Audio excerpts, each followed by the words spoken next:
warahmatullahi wabarakatuh. Selamat malam pemirsa Lensa Berita, bersama saya Amelia Septiani. Malam ini kami hadir dengan laporan khusus hasil observasi dan investigasi yang dilakukan oleh kelompok 2 dari mata kuliah praktek reportase dan investigasi berita dengan fokus pada layanan transportasi Trans Banten di Kota Serang.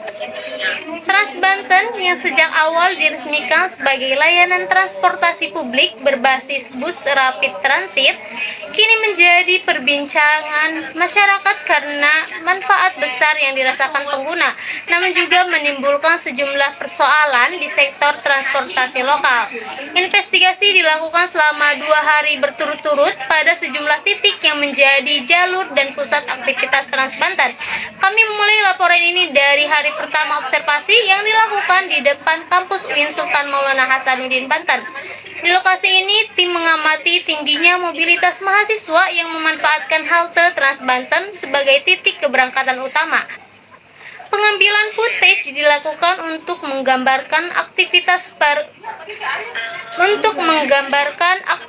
pagi dan siang hari, mulai dari antrian penumpang, kondisi fisik halte, hingga pola keberangkatan unit bus yang melintas di area tersebut. Pengguna layanan yang sempat ditemui menyampaikan bahwa keberadaan Trans Banten memberikan rasa aman dan nyaman, terlebih karena layanan yang masih digratiskan hingga bulan Desember.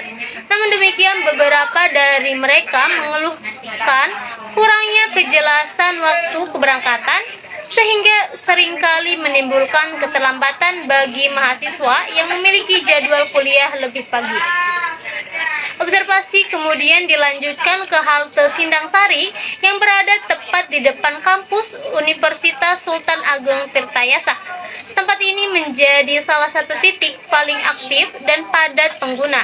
Melalui serangkaian pengamatan visual dan wawancara, tim menemukan bahwa halte ini menjadi pilihan utama mahasiswa karena rutenya yang menghubungkan kawasan pendidikan dengan area perkantoran dan pusat kota.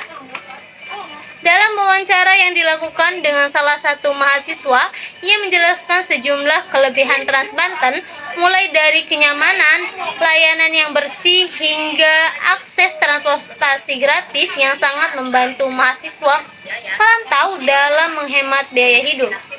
Namun mahasiswa tersebut juga menekankan adanya kekurangan, terutama jadwal kedatangan bus yang tidak menentu, serta minimnya informasi mengenai rute dan jam operasi yang dapat dilihat langsung oleh pengguna. Masukan tersebut menunjukkan bahwa meskipun layanan Trans Banten memiliki potensi besar, pengelolaan informasi dan ketepatan waktu masih menjadi tantangan utama yang perlu segera dibenahi. Masih pada hari pertama, tim kemudian bergerak menuju Terminal Pakupatan. Terminal ini merupakan salah satu simpul transportasi terbesar di Kota Serang, serta menjadi titik pertemuan antar moda transportasi lain seperti angkot, bus antar kota, hingga ojek konvensional dan daring. Di lokasi ini, tim menggelar wawancara dengan petugas Dinas Perhubungan. Pihak Dishub menjelaskan bahwa pengembangan Trans Banten masih berada dalam tahap penyesuaian. Sejumlah halte masih perlu diperbaiki, rute masih dievaluasi, dan fasilitas publik di sepanjang jalur operasional masih harus ditingkatkan untuk mencapai standar keamanan dan kenyamanan yang layak. Selain itu, tim juga melakukan wawancara dengan beberapa supir Trans Banten yang bertugas pada hari itu. Mereka menjelaskan pola operasional, termasuk rute, titik berhenti, dan pembagian sip sopir cadangan. Sopir menegaskan bahwa informasi mengenai layanan gratis maupun rencana pembayaran digital merupakan keputusan penuh dari Dinas Perhubungan dan pihak pengelola pusat. Tim juga menunggu kedatangan armada kedua Trans Banten untuk mendapatkan gambar bagian dalam bus. Dokumentasi ini mencakup kondisi tempat duduk, kebersihan interior, kapasitas penumpang, serta interaksi supir dengan pengguna. Dari informasi yang dihimpun, dipastikan bahwa Trans Banten akan mulai berbayar setelah Desember dengan sistem pembayaran berbasis e-money yang selaras dengan pola transportasi modern di berbagai kota di Indonesia. Hari pertama diakhiri dengan melengkapi wawancara ke pihak lain yang terdampak, salah satunya adalah supir angkot di sekitar Pakupatan. Dalam keterangannya, sopir mengaku mengalami penurunan jumlah penumpang sejak Trans Banten beroperasi. Ia menyebut bahwa banyak sopir angkot kini merasa tersaingi oleh layanan ini, hingga beberapa dari mereka ikut serta dalam aksi demo yang menolak keberadaan Trans Banten. Hal ini menggambarkan adanya konflik kepentingan antara modernisasi transportasi umum dan layanan tradisional yang selama ini menjadi tumpuan pendapatan banyak warga. Memasuki hari kedua observasi, tim melanjutkan investigasi ke kantor Dinas Perhubungan Provinsi Banten di kawasan KP3B. Upaya dilakukan untuk mendapatkan wawancara resmi mengenai kebijakan, tantangan, serta rencana jangka panjang layanan Trans Banten. Namun demikian, pihak Dishub mewajibkan kelengkapan dokumen administrasi terlebih dahulu, sehingga wawancara resmi belum dapat dilakukan dan dijadwalkan ulang pada minggu berikutnya. Meski begitu, tim tetap melakukan pengamatan di halte sekitar KP3B.